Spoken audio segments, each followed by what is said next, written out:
Welcome to Moto Info Tamil viewers. இன்னைக்கு நம்ம பார்க்க போகிற வண்டி என்ன அப்படின்னா ஒரு பைக் செக்மெண்ட் தான். அது என்ன அப்படின்னா கிட்டத்தட்ட ஒரு 2 months இந்தியாவே கலக்கிட்டு இருக்குன்னு சொல்லலாம்.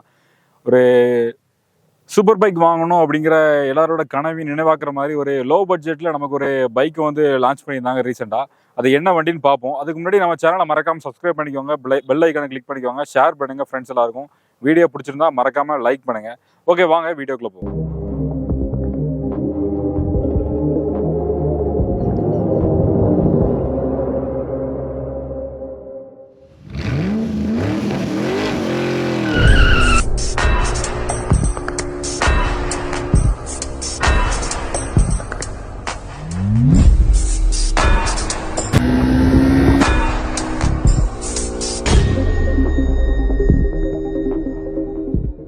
இப்போ நம்ம பார்க்க போகிற பைக் என்ன அப்படின்னா ரீசெண்டாக ட்ரைமில் ரிலீஸ் ஆகிருக்கிற ஸ்பீட் 400 அப்படிங்கிற ஒரு க்ரூசர் டைப்பான பைக் தான்.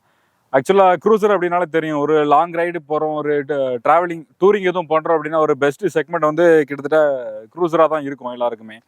அதில் இந்த வண்டி ஒரு சூப்பர் பைக் கம்பெனி ஒரு ட்ரைம்பில் வந்து ஃபஸ்ட்டு 400 cc ஒரு 3 lakh அண்டர் 3 lakhல வந்து நமக்கு வந்து ஒரு பைக் ஒன்று கொடுத்துருக்காங்க. அந்த வண்டியோட டிசைன் எப்படி இருக்குன்னு பார்ப்போம் வாங்க. பார்த்தீங்க அப்படின்னா ஃப்ரண்ட்டில் ஒரு ரவுண்ட் டைல் ஒன்று கொடுத்துருக்காங்க. ஃபுல் அண்ட் ஃபுல் எல்லாமே எல்இடி ஹெட்லைட்ஸ் தான். ஒரு 3 பேட்டர்னில் இருக்குது. 2 வந்து லோ பீமாவும் 1 ஹை பீமாவும் ஒர்க் ஆகுது. நெக்ஸ்ட்டு ஃப்ரண்ட் வீலோட சஸ்பென்ஷன் பார்த்தீங்கன்னா கிட்டத்தட்ட 43 mm அப்சைட் டவுனில் கொடுத்துருக்காங்க. ஒரு பிக் பிஸ்டனில் கொடுத்துருக்காங்க. வண்டியோட லுக்லேயே கிட்டத்தட்ட அந்த சஸ்பென்ஷனோட லுக்கு தான் நமக்கு வந்து வண்டியை வந்து ஓவராலாக கொஞ்சம் போல்டாக தூக்கி காமிக்கிறதுக்கு யூஸ் ஆகுது. இண்டிகேட்டர் பார்த்தீங்க அப்படின்னா எல்இடி இண்டிகேட்டர்ஸ் தான் ரொம்ப குட்டியாக ஒரு ஏரோ டிசைனில் கொடுத்துருக்காங்க.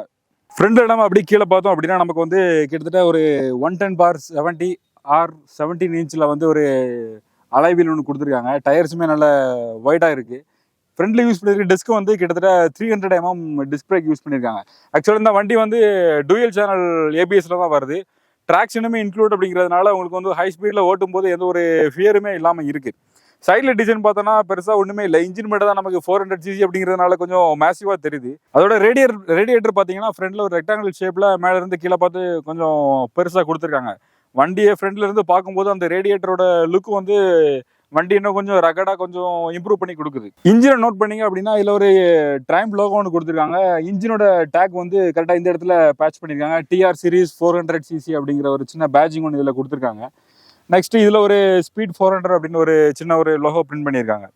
அப்படி நம்ம ரியரில் பார்த்துருவோம். ரியரில் வந்தீங்க அப்படின்னா நமக்கு வந்து கிட்டத்தட்ட இதுவுமே 17 inch அலாய்ஸ் தான் கொடுத்துருக்காங்க. பட் வீலோட சைஸ் வந்து ஃப்ரண்டோட பேக்கில் வந்து எல்லா பைக்குக்கு இருக்கிற மாதிரி கொஞ்சம் அகலமாக தான் இருக்குது. இந்த டயரோட சைஸ் வந்து 150/60 or 17 அப்படிங்கிற ப்ரொஃபைல் வந்து கொடுத்துருக்காங்க. ரிவர்ஸில் யூஸ் பண்ணியிருக்கிற டிஸ்கோட சைஸ் வந்து 230 mm வருது. வண்டியோட ரியரில் பார்த்தோம் அப்படின்னா நமக்கு ஒரு கிராப் ஹேண்டல்ஸ் ஒன்று கொடுத்துருக்காங்க. நமக்கு அதுக்கு கீழே வந்து நமக்கு வந்து பிரேக் லைட்ஸுமே எல்இடியில் தான் வருது. இண்டிகேட்டரும் ஃப்ரண்ட்ல என்ன டிசைனில் கொடுத்துருந்தாங்களோ பேக்லேயும் சேம் டிசைனில் தான் கொடுத்துருக்காங்க. கீழே நம்பர் பிளேட் ஹோல்டர் வருது.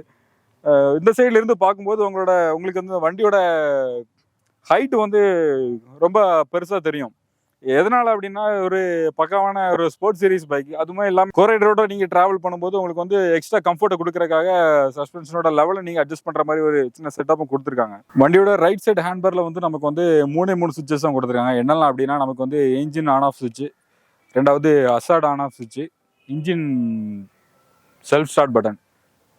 இந்த 3 தான் நமக்கு வந்து ரைட் சைடில் கொடுத்துருக்காங்க. லெஃப்ட் சைடில் பார்த்தோம் அப்படின்னா நமக்கு வந்து ஹாரன்ஸும் மேலே வந்து இண்டிகேட்டர்ஸ், இதில் ஒரு ஐன்னு ஒரு பட்டன் கொடுத்துருக்காங்க. என்ன அப்படின்னா நமக்கு கன்சோலில் இருக்கிற செட்டிங்ஸ் எல்லாமே நம்ம சேஞ்ச் பண்ணுறது, ட்ரிப் மீட்டர் அனலைஸ் பண்ணுறது எல்லாமே நம்ம வந்து இந்த பட்டன் யூஸ் பண்ணிக்கலாம். இதில் ஒரு பட்டன் கொடுத்துருக்காங்க. ஆக்சுவலாக இதை பார்க்கும்போது தெரியும் லோ பீம் ஹை பீம் அப்படிங்கிற மாதிரி. ஆக்சுவலாக இது ஹெட்லைட்டோட ஆன் ஆஃப் சுவிட்ச் மாதிரி தான். நமக்கு வந்து ஹை பீம் வந்து செப்பரேட்டாக பின்னாடி பாஸ் சுவிட்சில் ஆட் பண்ணி கொடுத்துருக்காங்க. பாஸ் சுவிட்ச் வந்து நம்ம ரிவர்ஸில் தூக்கும்போது நமக்கு வந்து ஹை பீம் ஆக்ட் ஆகுது. இது ஹை பீமில் ஆக்டிவாக இருக்கும்போது நமக்கு இந்த சுவிட்ச் வந்து டோட்டலாகவே ஒர்க் ஆக மாட்டேங்குது. பட் இது லோ பீமில் இருக்கும்போது நம்மளோட லோ அண்ட் ஹை வந்து நம்ம இதில் சேஞ்ச் பண்ணுற மாதிரி ஆப்ஷன் கொடுத்துருக்காங்க. இந்த கிளஸ்டரை பார்த்தீங்க அப்படின்னா நமக்கு வந்து ஏகப்பட்ட லைட்ஸ் வந்து உள்ளே இருக்கிறது தெரியும். என்னெல்லாம் கொடுத்துருக்காங்க அப்படின்னா hazard on off indicator, neutral, fuel indicator, next வந்து ஏபிஎஸ், ட்ராக்ஷன் ஆன் ஆஃப் பண்ணிக்கலாம், அதோட டிஸ்பிளே கொடுத்துருக்காங்க. டெம்பரேச்சர் சென்சாரோடது, ஆயில் செக் பண்ணுறது, எக்ஸ்ட்ரா ஒரு அலாம் ஒன்று கொடுத்துருக்காங்க, ஆன்டி தெஃப்ட் அலாம் ஒன்று கொடுத்துருக்காங்க. அதுவும் நம்ம வந்து கீயை எடுத்துட்டோம் அப்படின்னா அது பிளிங்க் ஆகிட்டே இருக்கும். அது பிளிங்க் ஆகிட்டே இருக்குது அப்படின்னா நமக்கு வந்து அலாம் ஆக்டிவ்ல இருக்குன்னு அர்த்தம். குட்டியாக நமக்கு அதில் ஒரு எம்ஐடி கொடுத்துருக்காங்க. அதில் என்னலாம் இருக்குது அப்படின்னா, நம்ம இப்போ என்ன கியரில் இருக்கும் அப்படிங்கிற இண்டிகேட்டர் வந்து இதில் கொடுத்துருக்காங்க. அதுக்கு அடுத்து வந்து நமக்கு வந்து ஆர்பிஎம் மீட்டர் இருக்குது. ரைட் சைடில் கீழே வந்து நமக்கு ஃபியூல் இண்டிகேட்டர் கொடுத்துருக்காங்க. அதுக்கு மேலே குட்டியாக ஒரு சின்ன கிளாக் ஒன்று கொடுத்துருக்காங்க, டிஜிட்டல் கிளாக்கு. அதுக்கு மேலே இருக்கிற மொத்த டிஸ்பிளேயுமே நம்ம வந்து சேஞ்ச் பண்ணிக்கலாம். ஆக்சுவலாக இப்போ ட்ரிப் 1 இருக்குது, ட்ரிப் 1, ட்ரிப் 2, ஆர்பிஎம்மோட லெவல், நமக்கு ரேஞ்ச் என்ன எவ்வளோ இருக்குது அப்படிங்கிற எல்லா டீட்டெயிலுமே நமக்கு வந்து இந்த குட்டி டிஸ்பிளேல வந்து தெரியுது. உங்களுக்கு இந்த டிஸ்பிளேல வந்து கீழே சைட் ஸ்டாண்டுன்னு ஒரு ஆப்ஷன் ஒன்று கொடுத்துருக்காங்க. இந்த ஆப்ஷன் இல்லை, நம்ம சைட் ஸ்டாண்ட் போட்டிருக்கோம் அப்படின்னு அதில் இண்டிகேட் பண்ணோம். அந்த இண்டிகேட்டர் இருக்கும்போது நமக்கு வந்து வண்டியோட கியர் வந்து 1லேயோ 2லேயோ இருந்துச்சு அப்படின்னா வண்டி வந்து கண்டிப்பாக ஆஃப் ஆயிரும். இந்த வண்டி ட்ரைம்போட ஆக்சுவல் வண்டி அப்படிங்கிறத வந்து ப்ரூவ் பண்ணுறது இந்த வண்டியோட சவுண்டு தான். அந்த சவுண்ட் எப்படி இருக்குன்னு பார்த்துருவோம். இங்கே சவுண்டு நல்லா கேட்கும்னு நினைக்கிறேன்.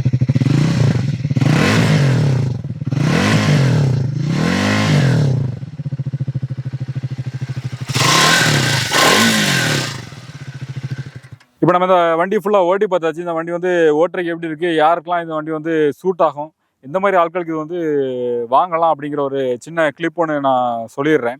இந்த வண்டி வந்து 400cc பைக். இதோட பவர் வந்து 40 PS பவர். இதோட டார்க் வந்து 38 நியூட்டன் ஆஃப் டார்க் வந்து அந்த வண்டிக்கு கொடுத்துருக்காங்க. ஸோ சொல்லப்போனால் இது வந்து மோஸ்ட்லி ஒரு பவர்ஃபுல்லான வெஹிக்கிள். இந்த வண்டி வந்து ஒரு லாங்காக நீங்கள் ஒரு டூரிங் எதுவும் போகிறீங்க அப்படின்னா கண்டிப்பாக இந்த வண்டி வந்து உங்களுக்கு இந்த பட்ஜெட்டில் உங்களுக்கு இந்த வண்டி வந்து ரொம்ப வந்து சூட்டபிளான வண்டி. இந்த வண்டியை நீங்கள் லாங் டிரைவ் பண்ணுறீங்க அப்படிங்கும்போது உங்களுக்கு எந்த ஒரு பிரச்சனையுமே இல்லை. சிட்டிக்குள்ளே நீங்கள் அதிகமாக ஓட்டுறீங்க அப்படின்னா ஃபேஸ் பண்ணுற ஒரு விஷயம் ஹீட்டிங் இஷ்யூ. காலை வந்து இன்ஜின் பக்கத்தில் உங்களால் ஹோல்ட் பண்ணி ரொம்ப நேரம் வைக்க முடியல, அந்த அளவுக்கு ஹீட் வந்து இருக்குது. நீங்கள் ஒரு லாங் டிரைவ் பண்ணுறீங்க, அதில் ஒரு 60-70 கிலோமீட்டர் ஸ்பீட் நீங்கள் போயிட்டுருக்கீங்க அப்படிங்கும்போது உங்களுக்கு வெதர் வந்து ஓரளவுக்கு நார்மலான வெதராக இருந்துச்சு அப்படிங்கும்போது உங்களுக்கு வந்து அந்த ஹீட் வந்து ரொம்ப அஃபெக்ட் பண்ணாது. அப்படி இல்லை நீங்கள் வந்து சிட்டிக்குள்ளே ஓட்டுறீங்க அப்படின்னாலுமே நீங்கள் வந்து ரைடிங் கியர்ஸ் எல்லாம் கண்டிப்பாக போட்டுட்டு தான் ஓட்டுற மாதிரி இருக்கும். ஏன்னா அந்த வண்டியோட ஹீட் வந்து அந்த அளவுக்கு இருக்குது. அடுத்தது இந்த வண்டியோட பவர் கிட்டத்தட்ட initial pickup and first gear second கியரோட பிக்கப்லாம் உங்களுக்கு வீடியோ நான் ஆட் பண்ணுறேன், எப்படி இருக்குன்னு பாருங்கள். கிட்டத்தட்ட ஃபர்ஸ்ட் கியர்லேயே வண்டி வந்து ஒரு 40 to 50 கிலோமீட்டர் வந்து ஈஸியாக ரீச் பண்ணுது. செகண்ட் கியரில் 80, தேர்ட் கியர்லலாம் அசால்ட்டாக 100+ போயிடுது.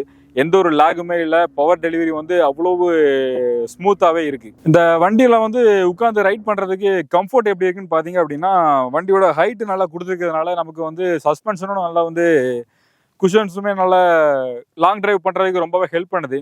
அந்த அளவுக்கு பெருசாக வந்து உங்களுக்கு வந்து பேக் பெயின் வந்து கிரியேட் பண்ணாது. இந்த வண்டி கம்ப்ளீட்டாக யாருக்காக அப்படின்னா நீங்கள் வந்து லாங் டிரைவ் அதிகமாக பண்ணுவீங்க, கொஞ்சம் ஓரளவுக்கு ஸ்பீடாகவும் ட்ரைவ் பண்ணணும் அப்படின்ட்டு ஆசைப்படுற எல்லாருமே கண்டிப்பாக இந்த வண்டியை வந்து சூஸ் பண்ணலாம். நமக்கு ஹேண்டில் பாரும் நல்லா வந்து ப்ராடாக கொடுத்துருக்கிறதுனால கொஞ்சம் ரிலாக்ஸாக ஓட்டுறதுக்கு வந்து கொஞ்சம் சூட்டபுளாக இருக்குது. இந்த வீடியோ கண்டிப்பாக உங்கள் எல்லாருக்குமே பிடிச்சிருக்குன்னு நினைக்கிறேன். கண்டிப்பாக மறக்காமல் நம்ம சேனலை சப்ஸ்கிரைப் பண்ணிக்கோங்க, பெல் ஐக்கான் கிளிக் பண்ணிக்கோங்க, உங்கள் ஃப்ரெண்ட்ஸ் எல்லாருக்குமே ஷேர் பண்ணுங்கள். ஓகே, பாய். நெக்ஸ்ட் வீடியோவில் பார்ப்போம்.